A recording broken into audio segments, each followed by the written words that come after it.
So for topic 2, we're going to look at solving systems of equations with no solution or infinitely many solutions, and we're going to focus on the substitution method. Okay, so a couple of definitions I want to remind you of. A system of equations with at least one solution is called a consistent system. A system of equations with no solution is called an inconsistent system. And remember, the inconsistent system is made up of parallel lines. Now, there is another definition. There's a certain type of system where you get basically two equations that graph the same line, and those were called dependent equations. So you have two equations that on the surface look different, but once you really get into solving, you realize that they're really the exact same line. And so those two equations, they intersect everywhere. So that's a situation where you have infinitely many solutions. Okay, so let's look at example 2. So example 2 here says solve each system of linear equations using substitution. Write the answer as an ordered pair. Well, the good news is here we already have one equation solved for one variable. So I can see that x has already been solved for in the first equation. So I'm going to take that value for x and I'm going to plug it into the second equation. Okay, so the second equation is x, which we know to be 7 minus 5y plus 5y equals 12. Well, here I technically have parentheses, sort of, but I'm just really distributing a 1 here. So 1 times 7 is 7, 1 times negative 5 is negative 5y is negative 5y. So I could really just drop those parentheses completely. So I get 7 minus 5y plus 5y equals 12. Well, 5y minus 5y or negative 5y plus 5y, that's just 0. Okay, so I get 7 minus 0, which is just 7, and that equals 12. Well, does 7 equal 12?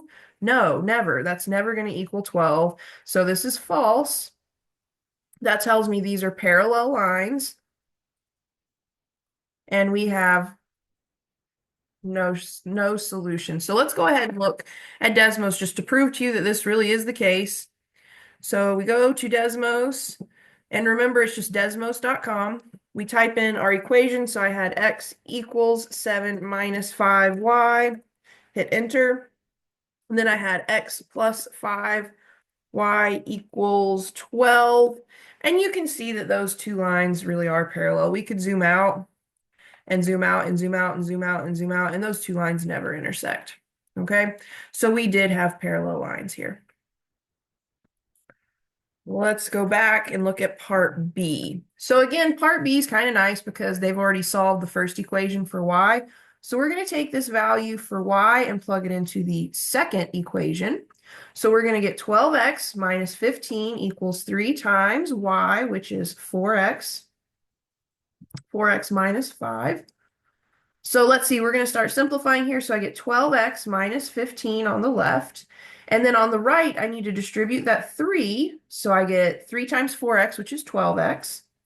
And then 3 times negative 5 is negative 15. At this point, you can kind of see something's going to happen here. You've got the left-hand side is exactly equal to the right-hand side, which tells you that those two equations really were the same thing. But let's go ahead and just make it happen. I like to start by moving my variables first. So I want to move my variables from the right to the left. So on the right, I have positive 12x. That's like plus 12x. We undo addition by subtraction. So we subtract. And 12x minus itself is 0. 0 minus 15 is negative 15. And on the right, we have 12x minus 12x, which again is 0. 0 minus 15 is negative 15. This is true. These are dependent equations. So remember from the previous worksheet, we said dependent equations are two equations that actually graph the same line. So here we have infinitely many. We don't want to just say infinitely many solutions. That is technically true, but it's infinitely many ordered pair solutions.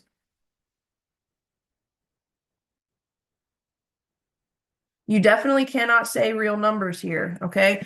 The solutions here are not just numbers. We're not just getting x equals a single number or y equals a single number. These are ordered pair solutions, so don't say the answer is all real numbers. Instead, we have infinitely many ordered pair solutions, and we write that by putting curly braces. We tell the reader the format of our answer. Our answer is an ordered pair, so we just put a generic XY ordered pair. We put a vertical line that reads, we're looking for ordered pairs such that, and then we just list one of the two equations. So we're looking for ordered pairs that satisfy 4x minus 5. If they satisfy 4x minus 5, and these two equations are dependent equations, which means they graph the same line, then if it satisfies y equals 4x minus 5, it will also satisfy 2x minus 15 is 3y. So this would be how we would want to represent our solution, okay? And for the last time in this worksheet, I think I'll go over to Desmos. Let's just make sure that we're good to go.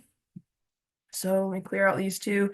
So we had, let's see, y equals 4x minus 5. And then we had 12x minus 15 equals 3y. And you can see those two equations, they really do graph the exact same line. So they intersect everywhere. So every point that is on the first equation is also a point on the second equation. So that's where we get the infinitely many ordered pair solutions. Okay, so there you have it. That's the topic here was solving equations with no solution or infinitely many solutions. So make sure you use Desmos as a tool. Don't let it do the math for you. You still need to do your algebra. Desmos is there just to kind of check yourself. Okay?